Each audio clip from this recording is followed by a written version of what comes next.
सभी का स्वागत है और आप देख रहे हैं एएनबी न्यूज। मैं हूं आपके साथ सोनम गुरुंग। तो चलिए शुरुआत करते हैं आज के खास बुलेटिन की।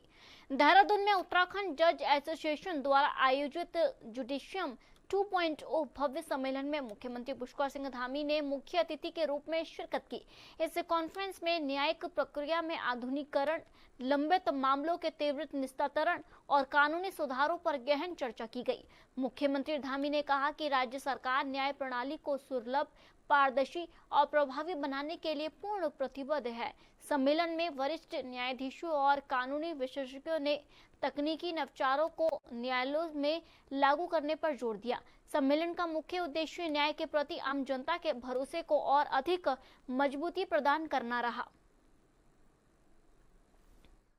जुडिशियम 2.0 इंक्लूजन, एक्सेस एंड स्ट्रेंथिंग रखा गया है, जो अपने आप में एक बृहद एवं अत्यंत महत्वपूर्ण विषय है। ये विषय सीधे तौर पर सुशासन के उस संकल्प से जुड़ता है जिसे लेकर आदरणीय प्रधानमंत्री श्री नरेंद्र मोदी जी के नेतृत्व में हम निरंतर आगे बढ़ रहे हैं, निरंतर हम प्रयास कर रहे हैं। जब हम इंक्लूजन अर्थात समावेशिता की बात करते हैं तो इसका सीधा अर्थ है कि हमारी न्याय प्रणाली में समाज के हर वर्ग को, चाहे वो गरीब हो, वंचित हो, महिला हो या बुजुर्ग हो, सबका बराबर स्थान और उसको बराबर का सम्मान मिले। न्याय व्यवस्था ऐसी होनी चाहिए जिसमें किसी भी नागरिक को अपनी जाति, धर्म, वर्ग या आर्थिक स्थिति के कारण खुद को अलग थलग महसूस न होना पड़े। दूसरा महत्वपूर्ण बिंदु एक्सेस अर्थात न्याय तक सबकी समान पहुंच हो, आसान पहुंच हो। न्याय केवल अदालतों के कमरों तक सीमित नहीं होना चाहिए, मेरा ऐसा मानना है। और न्याय तक पहुंच का मतलब है भौगोलिक दूरियां, आर्थिक तंगी कभी भी न्याय के रास्ते पर अवरोध न बने, उसमें बैरियर का काम न करे।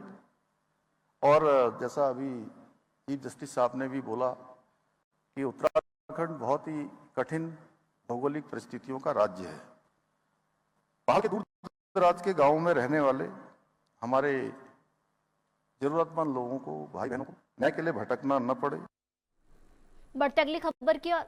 पूर्व मुख्यमंत्री हरीश रावत दिनेशपुर के हरिचांद गुरचांद मंदिर पहुंचे, जहां उन्होंने मठाधीश विवेकानंद महाराज की माता के निधन पर शोक व्यक्त कर परिवार को सांत्वना दी।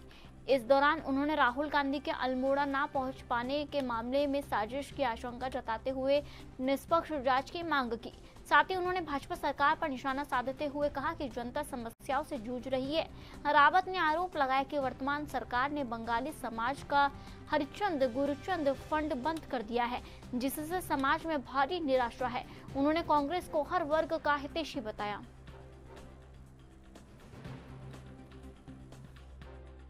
कांग्रेस के पूर्व राष्ट्रीय अध्यक्ष वरिष्ठ नेता राहुल गांधी जी देहरादून के बाद 2 वर्ष उत्तराखंड दौरे में आए थे, लेकिन किस कारण से ना पहुंच पाए? ये सब मुझे लग रहा है एक षड्यंत्र पूर्वक जो है डीजीसीए और दूसरी संस्थाओं ने पायलट को ठीक से गाइड नहीं किया और ठीक से सूचनाएं नहीं दी, जिसके कारण जो है उनका हेलीकॉप्टर जो है वहाँ नहीं पहुँच सका।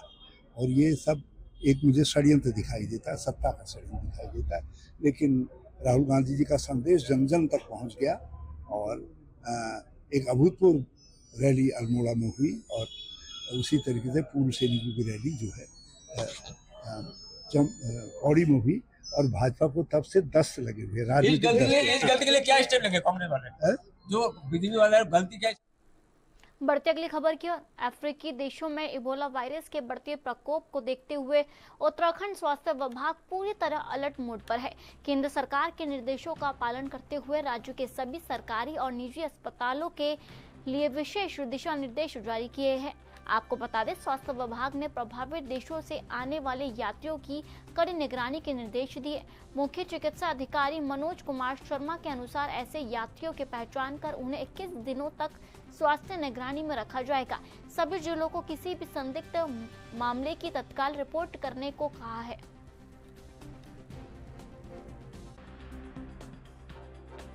गवर्नमेंट ऑफ इंडिया से निर्देश मिले थे एबोला वायरस को लेकर के, तो उसमें बेसिकली ये भी निगरानी ही करनी है। जो बाहर से आने वाले लोग हैं, जैसे जो कांगो गणराज्य है वहाँ से, या सूडान के क्षेत्र से आने वाले जो लोग हैं, फॉरेनर्स हैं, तो एक तो उनकी निगरानी की जानी है। तो उसमें जो एयरपोर्ट अथॉरिटी है उसके द्वारा हमें जानकारी प्राप्त होती है कि कौन लोग हमारे यहाँ पर आए हैं उस कंट्री से, तो उनकी हम निगरानी करते हैं। उनको 3 हफ्ते तक निगरानी में रखा जाता है कि उनको सिम्टम तो नहीं है से रिलेटेड, और अगर सिम्टम है तो उनको आइसोलेट किया जाता है, उनकी टेस्टिंग उसमें की जाती है। और इसी के लिए संबंधित दिशा निर्देश जो हैं वो स्टेट गवर्नमेंट से प्राप्त हुए, और सभी हमने अपने जो इंचार्ज हैं, हॉस्पिटल इंचार्ज हैं, उनको दिशा निर्देश इसमें जारी किए हैं कि कोई भी इस तरह के आपको सिम्टोमेटिक या सस्पेक्टेड लोग। बढ़ते अगली खबर की ओर। चारधाम यात्रा और पर्यटन सीजन के मद्देनजर देहरादून में ट्रैफिक व्यवस्था को पूरी तरह से दुरुस्त किया जा रहा है। सीओ ट्रैफिक अंकित कंडारी ने बताया कि सुगम यातायात के लिए पूरे क्षेत्र को 4 सुपर जोन, 10 जोन और 19 सेक्टरों में विभाजित किया गया है। इन क्षेत्रों की निगरानी के लिए वरिष्ठ अधिकारियों की तैनाती की गई है। साथ ही मसूरी और देहरादून में निगरानी के लिए ड्रोन टीमों को भी तैनात किया गया है। पुलिस ने पर्यटकों से निर्धारित पार्किंग स्थलों का ही उपयोग करने की अपील भी की है ताकि सड़कों पर जाम की स्थिति पैदा न हो। जैसे कि समर वेकेशन है, ऊपर से वीकेंड का टाइम भी है, तो पहले वीकेंड में भी देखा गया कि जब से छुट्टियां पड़ी हैं तो मसूरी में काफ़ी संख्या में पर्यटक आ रहे हैं। तो इस संदर्भ में देहरादून और मसूरी का ट्रैफिक प्लस चारधाम का ट्रैफिक को देखते हुए पूरे देहरादून को हमने 4 सुपर जोन, 10 जोन तथा 19 सेक्टर्स में बांटा गया है। इसमें सभी जोन, सुपर जोन पर सीओज, इंस्पेक्टर्स और एसआई प्रभारी के रूप में लगाए गए हैं तथा सभी मुख्य चौराहों, तिराहों तथा मुख्य कटों पर हमारे द्वारा ड्यूटीज़ को लगाया गया है, जिसमें सुबह तथा शाम की शिफ्ट में 2 शिफ्ट में लोग ड्यूटी पे लगे हुए हैं। और तथा पार्किंग व्यवस्था हेतु पार्किंग स्थल चेक किए गए हैं तथा भीड़ के दबाव देखते हुए plan A, plan B, plan C के तहत डाइवर्जन मार्ग भी देखे गए हैं। पर्यटकों से भी यही। बढ़ते अगली खबर की ओर। काशीपुर के गढ़ीनेगी नगर पंचायत चुनाव में भाजपा के सचिन बाटला और निर्दलीय प्रत्याशी अभिषेक सुखीजा के बीच कड़ा मुकाबला देखने को मिला है। मतदान 9 जून को और मतगणना 11 जून को होगी। चुनावी सरगर्मी के बीच अभिषेक सुखीजा ने विशाल जनसंपर्क रैली निकाली, जिसमें महिलाओं और युवाओं ने बढ़ चढ़कर भाग लिया। कांग्रेस नेता सुभाष शर्मा ने भाजपा प्रत्याशी पर बाहरी लोगों को बुलाकर भीड़ जुटाने का आरोप लगाया। वहीं सचिन बाटला घर घर जाकर कमल के लिए समर्थन मांग रहे हैं और अपनी जीत सुनिश्चित बता रहे हैं। प्रत्याशियों ने अपनी पूरी ताकत झोंक दी है। जनता पार्टी के मुद्दे स्पष्ट हैं। जन कल्याणकारी योजनाएं केंद्र सरकार की और राज्य सरकार की लगातार जनता तक पहुंच रही हैं। उन्हीं नीतियों को लेकर हम गढ़ीनेगी में भी उतर रहे हैं। सारी योजनाएं जो हमारी सरकार की चल रही हैं, वो सारी की सारी हम धरातल पर उतारने का काम करेंगे। चीजों को आपको आपकी नजरिए से बिल्कुल, विकास कार्य निरंतर चलने वाला कार्य होता है और हमारी यशस्वी मुख्यमंत्री श्री पुष्कर सिंह धामी जी के नेतृत्व में उत्तराखंड में सरकार बहुत ही अच्छा कार्य कर रही है और वही सारी योजनाएं जो राज्य सरकार और केंद्र सरकार की हैं, उसको उतारने का कार्य यहाँ नगर पंचायत गढ़ीनेगी में करेंगे। अच्छा, दूसरे प्रत्याशी जिस तरीके से आपको लगातार जो निर्दलीय होने के बावजूद भी कांटे के टक्कर दे रहे हैं, जनता में जो है भारी उसका दोनों तरफ नजर आ रहा है, ऐसे में आप कितनी जीत सुनिश्चित मानते हैं? जीत बिल्कुल सुनिश्चित है, कांटे की कोई टक्कर नहीं है, केवल माहौल बनाने का उनका प्रयास किया जा रहा है। जब आप देखेंगे, जब मत खुलेंगे, पेटियां खुलेंगी, एक तरफा भारतीय जनता पार्टी को यहाँ मत मिलेंगे। ये भारतीय जनता पार्टी का हमेशा से गढ़ीनेगी गढ़ रहा है। भारतीय जनता पार्टी से आपकी करोड़ों रुपए के विकास कार्य पिछले कुछ सालों में हमने यहाँ कराने का प्रयास करा है। चुनाव की बात की है तो नगर पंचायत गढ़ीनेगी में पूर्ण समर्थन हमें मिल रहा है। युवा शक्ति को और नारी शक्ति को पूरे नगर ने पूर्ण प्यार दिया और समर्थन दिया और सभी एक साथ कंधे से कंधा मिला के साथ चल रहे हैं और जरूर ही हम इसको विजय के रूप में बदलेंगे। युवा शक्ति जिस तरीके से लगातार जो है काम कर रही है और आपने चुनाव की घोषणा से पूर्व भी जो है काफी सब काम किए हैं, वहीं दूसरी तरफ सचिन बाटला जो अपनी जीत का दावा बजाए, तो क्या मानते हैं आप कितने अंतर से जीत? देखिए, वो पूर्व प्रधान प्रतिनिधि रह चुकी है 5 साल। अगर उन्होंने विकास किया होता तो आज उनको बाहर के नेताओं को बुला के यहाँ पे वोट मांगने की जरूरत नहीं पड़ती। वो अपने विकास में वोट मांगते, उन्होंने कुछ विकास नहीं किया। इसी वजह से उनको आज बाहर के नेताओं को, बड़े बड़े नेताओं को यहाँ पे लाके वोट मांगने की जरूरत पड़ रही है। आप नगर पे रहने वाले व्यक्ति हो, आप अपने काम पे, अपने विकास पे वोट मांगिए। बढ़ते अगली खबर की ओर। जसपुर के विक्रांत सिंह ने पीसीएस परीक्षा 2024 में 25वीं रैंक हासिल कर उप शिक्षा अधिकारी पद पर चयन होकर क्षेत्र को गौरवान्वित किया है।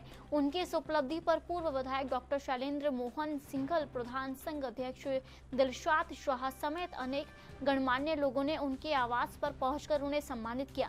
विक्रांत ने अपनी सफलता का श्रेय माता पिता, गुरुजनों और शुभचिंतकों को दिया है। उन्होंने प्रतियोगी परीक्षाओं की तैयारी कर रहे युवाओं के लिए निरंतर मेहनत और स्पष्ट लक्ष्य निर्धारण को सफलता की कुंजी बताया है।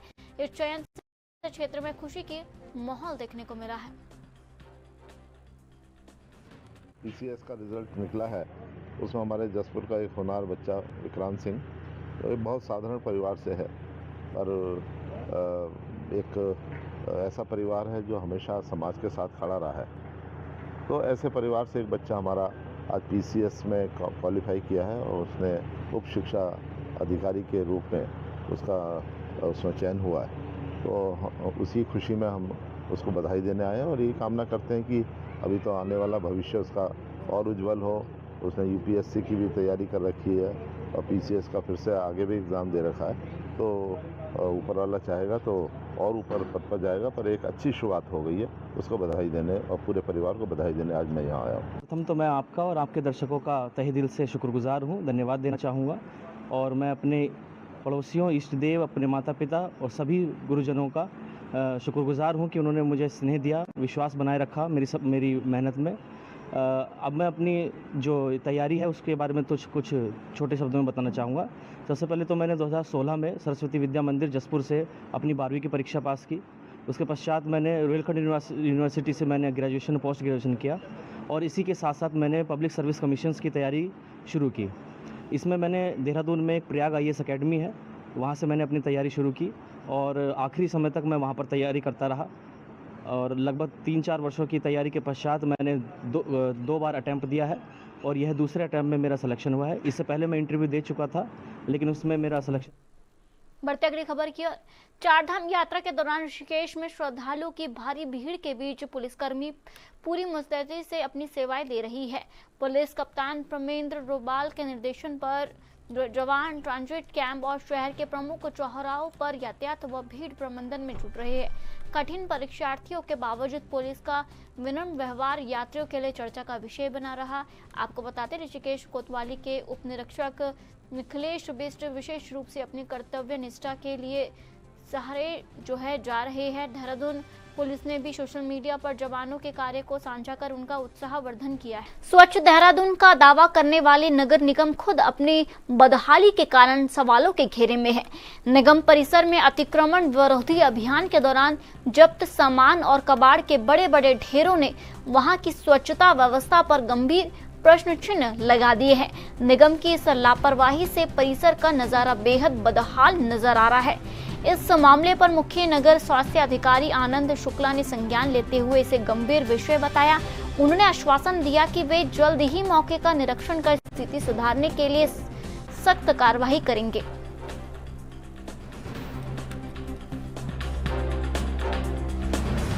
आपने अभी मेरे संज्ञान में डाला है और मैंने भी इस चीज़ को, मेरी भी नोटिस में आया है ये।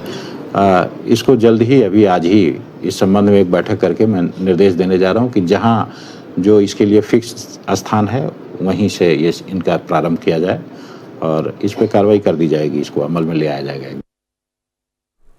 बढ़ते अगली खबर की ओर। देहरादून में जिला निर्वाचन अधिकारी डॉक्टर आशीष चौहान ने राजनीतिक दलों के साथ मतदाता सूची के विशेष पुनरीक्षण कार्यक्रम की समीक्षा की। उन्होंने सभी दलों से 7 जून तक प्रत्येक बूथ पर BLA 2 नियुक्त करने का आग्रह किया।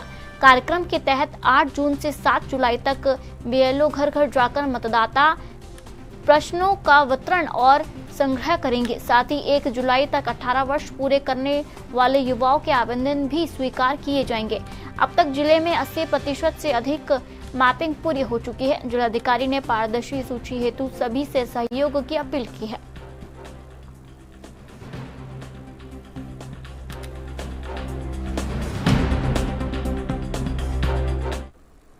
बढ़ते अगली खबर की ओर।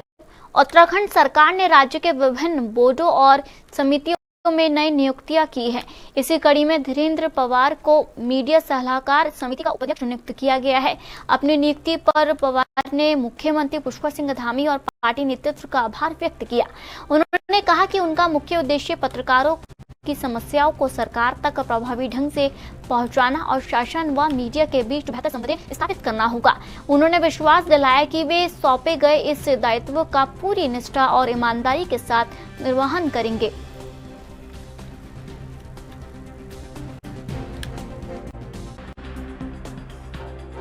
सबसे पहले तो मैं आपके चैनल के माध्यम से माननीय मुख्यमंत्री जी को और प्रदेश नेतृत्व को बहुत बहुत आभार व्यक्त करना चाहता हूं कि उन्होंने मुझ पे जो भरोसा जताया है, मैं उस भरोसे पर खरा उतरूंगा। और चूंकि आप लोग लोकतंत्र के चौथे स्तंभ और उनकी जिम्मेदारी बहुत होती है, तो निश्चित रूप से मैं आपके साथ बैठकर आपकी जो भी समस्या होगी माननीय मुख्यमंत्री से बात करके उसे दूर करने का प्रयास करेंगे। वैसे भी मुख्यमंत्री जी का पत्रकारों से विशेष लगाव है, वो पत्रकारों के लिए समय समय पर। बढ़ते अगली खबर की मानसून के मद्देनजर उत्तराखंड सरकार ने आपदा प्रबंधन की तैयारियां तेज कर दी है। आपदा प्रबंधन प्राधिकरण के उपाध्यक्ष विनय रेहुला ने बताया कि राज्य भर में मॉक ड्रिल के जरिए तैयारियों की समीक्षा पूरी कर ली गई है। सभी नगर निकायों को समय पर नालों की सफाई, स्वास्थ्य केंद्रों में पर्याप्त दवाओं की उपलब्धता और अन्य आवश्यक व्यवस्थाएं सुनिश्चित करने के कड़े निर्देश दिए हैं। इसके साथ ही किसी भी आपातकालीन स्थिति से निपटने के लिए एनडीआरएफ, एसडीआरएफ और पुलिस बल को अलर्ट मोड पर रखा गया है ताकि जान माल की सुरक्षा सुनिश्चित हो सके। कहना चाहूंगा कि मानसून सत्र से पहले सरकार ने आपदा के दृष्टिकोण से आपदा आने से पहले और आपदा के आने के बाद दोनों स्थितियों में तैयार रहने के लिए अपने आप की जितना भी होमवर्क था वो किया है।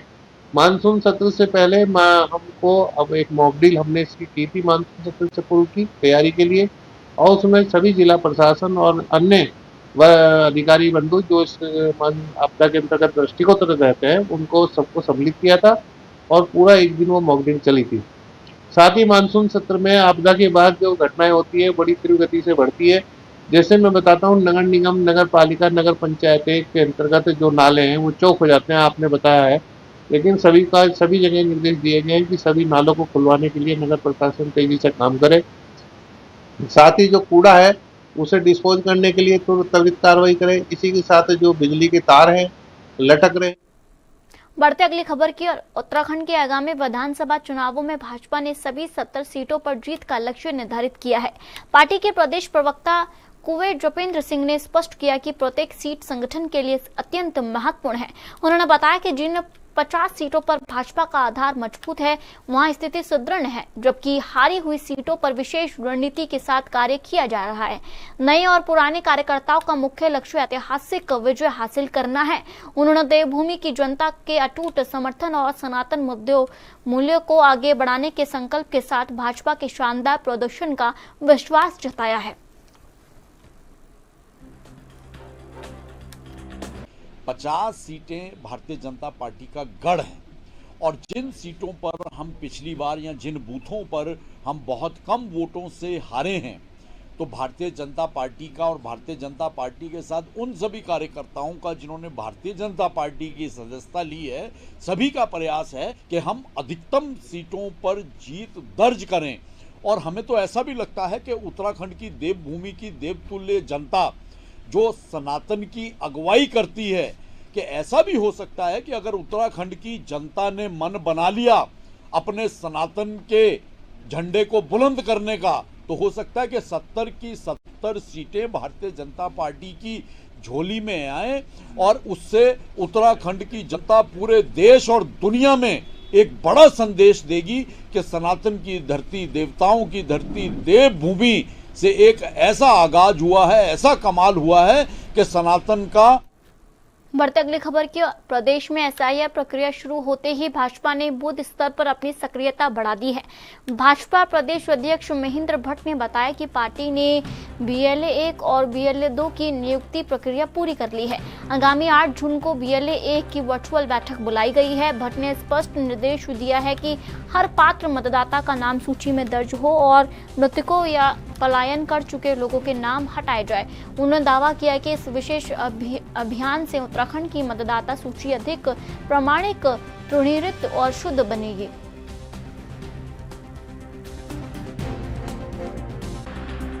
देखिए, SIR की दृष्टि से हमने अपने BLA 2 और BLA 1 हमारे पूरे बन चुके हैं और BLA 1 की हमारी कल एक वर्चुअल बैठक भी हम लोग 8 तारीख को करने वाले हैं। हर बूथ पर कोई वोटर वोट बनने से न चूके, उसके लिए हमने अपने BLA 2 को निर्देशित किया है। ऐसे वोट जो अब दुनिया में नहीं है या छोड़कर चले गए हैं, ऐसे वोट करने चाहिए, इसके लिए हमने निर्देशित किया है। और मैं कह सकता हूं कि इस बार जो नई वोटर बनेगी वो वोटर जो प्रमाणिक होगी। और मैं भारत निर्वाचन आयोग का भी धन्यवाद करता हूं कि SIR के माध्यम से एक शुद्ध वोटर लिस्ट सबके समूह। बढ़ते अगली खबर की। नीट परीक्षा में अनियमितताओं और पेपर लीक के आरोपों को लेकर सियासी गलियारों में हलचल तेज है। भाजपा प्रदेश अध्यक्ष महेंद्र भट्ट ने इस मामले को अत्यंत गंभीर बताते हुए कहा कि ऐसी घटनाएं दुर्भाग्यपूर्ण हैं। उन्होंने स्पष्ट किया कि केंद्र सरकार और शिक्षा मंत्री धर्मेंद्र प्रधान इस प्रकरण पर पूरी गंभीरता से काम कर रही है। युवाओं के भविष्य के साथ कोई अन्याय ना हो, इसके लिए ठोस रणनीति तैयार की जा रही है। भट्ट ने दोहराया कि सरकार छात्रों के प्रति संवेदनशील है और परीक्षा प्रणाली को अधिक पारदर्शी बनाने हेतु आवश्यक कदम उठाए जा रहे हैं।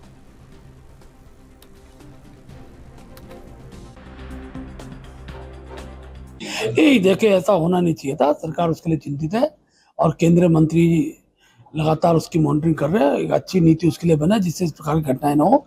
हम मानते हैं कि इस प्रकार की परिस्थितियों से युवा शक्ति कुंठित हो। फिलहाल आज के बुलेटिन में इतना ही और आप देखते रहिए ENB न्यूज। नमस्कार।